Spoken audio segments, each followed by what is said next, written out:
Welcome to this week's press preview. Alongside Justin Conn, I'm Aren Dow. We got 8 teams here in the second week of the playoffs, and let's start at Class 1A. And Casey-Westfield gets a home game against Bismark-Henning. Casey barely escapes that first round game against Milford. Has to get a late touchdown.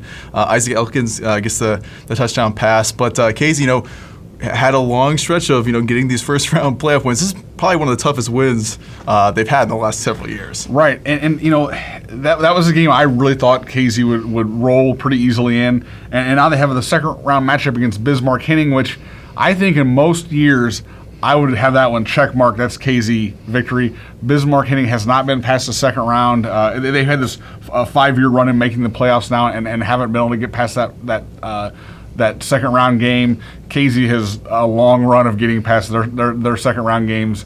I think they had the 1 year where they lost in the second round in the past decade or so, but it's been pretty much quarters every year or better for Casey.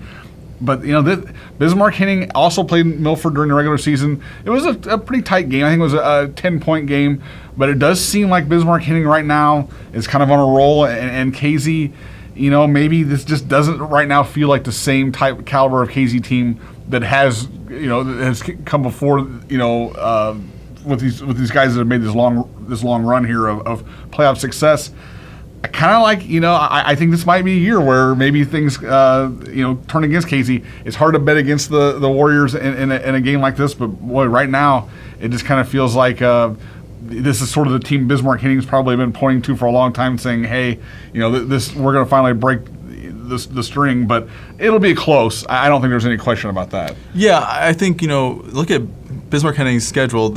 It's a pretty tough schedule. You start to look at those last few weeks of the season. They got 2 running backs in Donnie Powell and Mo Abed, who are really good running backs, and that is what kind of hurt Casey against Milford. I mean, they had, you kind of look at the regular season, Zach Shoulders and Jason Richard, 2 good running backs from the Little Illini. They contained them fairly well, but man, Milford they ran kind of all over Casey. I mean, they averaged about 5.6 yards per carry. So, and that's something that Casey's got to shore up against Bismarck. That's going to be, I think, the key matchup out of anything in that game of getting the win for the Warriors. Yeah, no question about it. So we're going to move the other 1A team we have is Arcola, who gets a home game against Camp Point Central. Arcola still undefeated.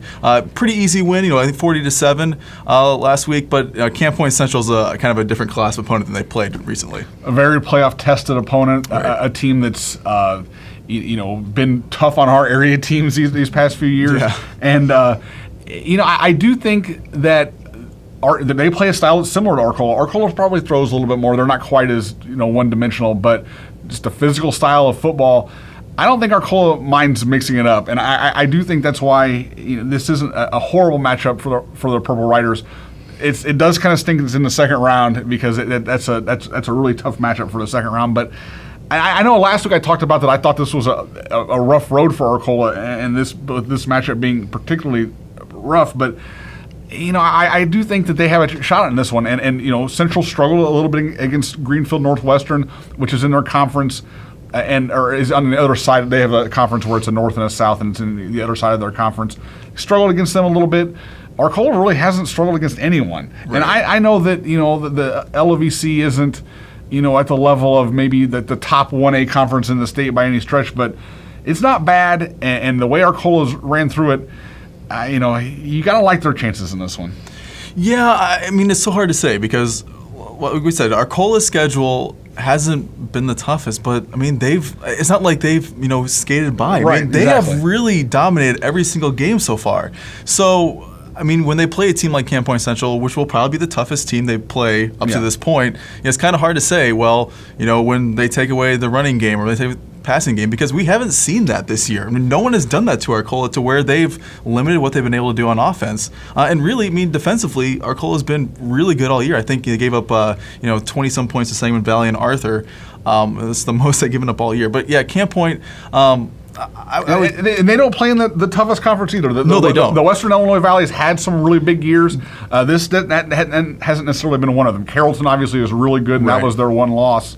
Central's a loss this year, but and the other game is Illini West. They beat Illini West. When those are the two games, you kind of look those are the really tough games they played so far. But yeah, I mean, it's kind of like Arcola, where they haven't necessarily had the toughest schedule of anyone coming in. Agreed. Move on to Class 2A now. Definitely the matchup in our area this week is Sangamon Valley at Maroa-Forsyth.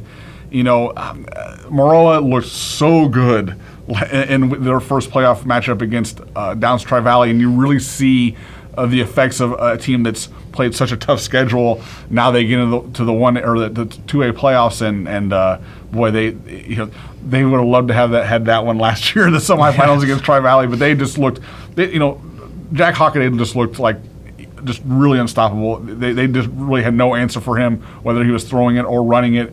They didn't want to get in front of him and try to tackle him because he was just running over guys, or if they tried if they tried to tackle him, if they tried to tackle him any other way, he just ran past them and outran him. I mean, it was really impressive. And Sangamon Valley obviously is a team that hasn't been in the playoffs for a while. The last time I believe they were in the playoffs, or maybe this wasn't the last time, but I know they played Maroa in 07 and got beaten in a pretty close game. That's ages ago in high school football. But they're a physical team, and I don't think that they'll be frightened by Maroa, but at the same time, it's a tough matchup. Yeah, I mean, look at Sangamon Valley, they have, a little piece of the passing game here and there, but they mostly run the ball. And I think, for Maroa, that defensive line and those linebackers, that's going to be a tough matchup for that Sangamon Valley offense. And, Sangamon Valley had a long stretch, going into the Sangamon, not coming out. I think it was great that they had a first-round matchup to where it was an even game between them and Villa Grove. And I think if they had a first-round matchup against Maroa, that would have been a little disheartening, after having the really good season to come out against a team like Maroa.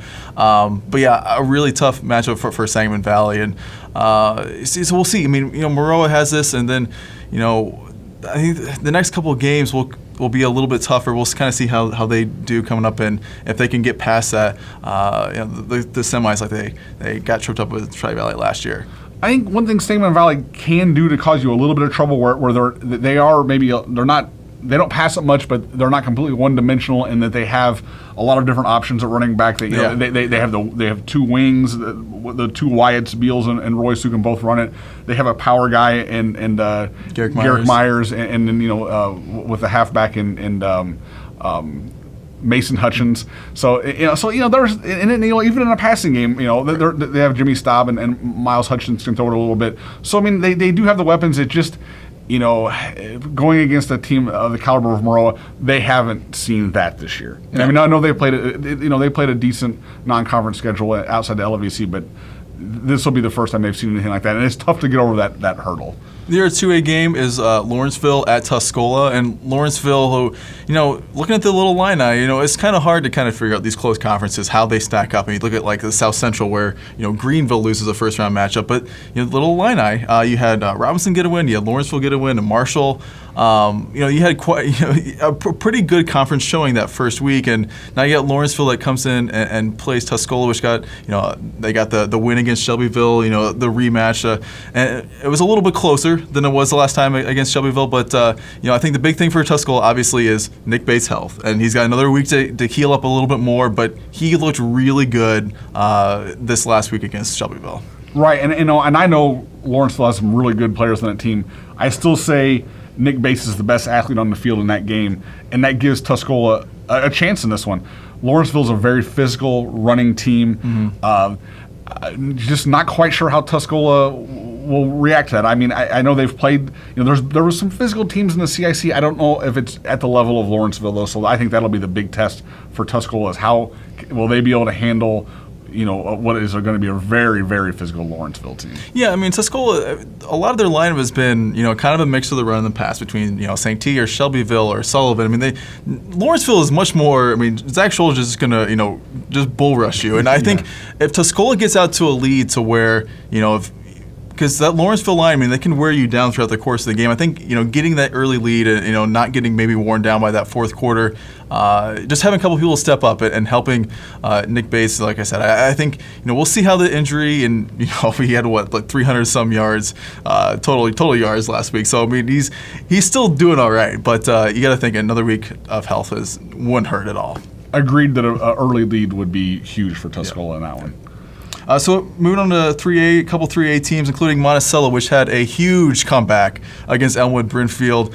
Brandon Wildman had, I would say, the game of his career, but obviously, we're overlooking that Unity one. But yeah, a really good game from Brandon Wildman, and really, I mean, there was a couple other stages that had passes as well. But getting a nice win. But Wilmington's a very tough team for the second round. Right. And I don't know a lot about Wilmington for whatever reason over the years. I've just haven't ran into them very often. I know they play in the Interstate 8 small school division, which is obviously a northeast side of the state. And the small division and the large division, there's not a huge difference in the. It's kind of like the Oka Black and Blue, where the teams were pretty close in size. And they have some good wins. They beat Mantino, they beat Cole City, which are on. In the first round, they really put Paxton Buckley loaded down at 49-7. And that's a quality team. They were 5-4 team, sort of a team that you probably would have been maybe lower middle pack of the Oka. With I just really feel like with Monticello, it doesn't really matter who they're playing. It's going to be a type of game where their defense is vulnerable. Your teams are probably going to be able to score on them, but their offense, nobody. They've had a couple of games where they were slowed down this year, but for the most part, when they're on, if the weather's nice, they're going to score some points. So you're probably going to get a shootout, and it could really go either way. But I think at this point, it's going to be when Monticello's playing, it's going to be wild. Yeah, and I mean, Monticello has gotten to this point so many years. I think getting this second round win would be huge, just to get over that hump of getting that second round win. And like you said, I mean, I think Monticello is really never out of it. They have so many they have Brandon Wildman, but really, I mean, they have so many other playmakers that you can make passes. I mean, Ryan Bundy was making passes, and Clay Walter's kid, Tyus Walter. They have so many different pieces. And, I don't think that they'll be out of it, but they just need to keep pace with Wilmington. That is a pretty dangerous team. Right, and Wilmington is a team that's had a ton of playoff success over the years. I think they've had 18 straight playoff appearances. They got beaten the first round last year, but I think they've been in the quarters 3 of the last 6 years. So they're a team that's used to winning. So it's not going to be a team that's overwhelmed by whatever Monticello is going to bring. The other 3A matchup, Robinson continues its comfort zone of just the little line where they take up Marshall again. And they, I think back in week 3, they played Marshall, and it was a 21-7 win for Robinson. So that, they have the experience, but it is kind of weird to see 9 straight games, and then you get Newton, and now you get Marshall, and it's just more little line for Robinson. Alex and I were in here last week talking about best paths, and I don't know how we overlooked Robinson, because that's they have a pretty sweet path, because and I think they beat Marshall by 2 touchdowns in week 3, and I think this is a much better Robinson team now. They've really come together on the offensive line, and Richard looks great. I saw them against Newton, and man, they're a team they're dangerous. They're going to make a run. I mean, I think this is a win for them, and then looking ahead, we've looked ahead a little bit on their schedule, and Robinson's not going to be an easy out. They're going to be a player here deep into the playoffs. And, I know they had high expectations for this season. They had the loss to Casey. That was early. And, they barely they had a tough game against Lawrenceville. But it just seemed like since that game, they've really gotten on a roll. And right now, I think they're going to be tough to beat. And then our one Friday game, Taylorville taking on Highland. And, last week, Highland beat Mattoon. Mattoon got a couple quick touchdowns, and then Highland kind of shut them down after that. Highland is it's one of those teams where I think matchup-wise maybe presents almost a little bit more of a problem for Taylorville than it does Mattoon, because that line is so big. And Taylorville, which does like to rush a little bit more than Mattoon, I think Tanner Champley's going to have to pass it a lot, just because that line is so big for Highland that you're going to have to mix it up a little bit and not go into that Highland line, which has produced so many, even Division I athletes, that always are really big in wrestling. Taylorville, which got a really good win last week, I think this is going to be a tough matchup for them. But they have shown that they've been able to throw this year, so it's not like it's something that's completely new for them. So. Yeah, I think Taylorville has a chance in this game, but Highland is just really good. They are, and they've been really tough offensively, but I like Taylorville's defense against whatever style you're going to play. And, you had Highland put it on Mattoon pretty good, and Mattoon beat Taylorville, but you also had, You also had Taylorville that beat Troy Triad this last week, and Triad played Highland within 3 points earlier this year. So I do think this isn't like a necessarily like they're at this level and Taylorville's at this level. I do think that Taylorville can play with these guys, but like you said, it's that line's going to be tough for them. And Taylorville is built on running the ball. Their pass is often based off their running game. So that is something, maybe a little out of their comfort zone. Yeah, and this isn't quite the Highland team last year. I think Mac Waldman threw it a whole lot more. Logan Geiger, it's a little bit more of the run in the pass. So defensively, Taylorville's going to see a little bit of both, I think. And but yeah, I think this is only the third time in Taylorville history they've had 9 wins. So I mean, they're getting to uncharted territory for Taylorville. So yeah, that's our 7 games for the second round of the playoffs. We got Pick'em, so make sure you got that. It's getting close to the end here, so try to make your moves when you can. We'll have coverage for every single of the playoff games. So make sure you check back at hrpreps.com. We'll have videos, we'll have photos, we'll have stories for all the games. So we'll see you out there.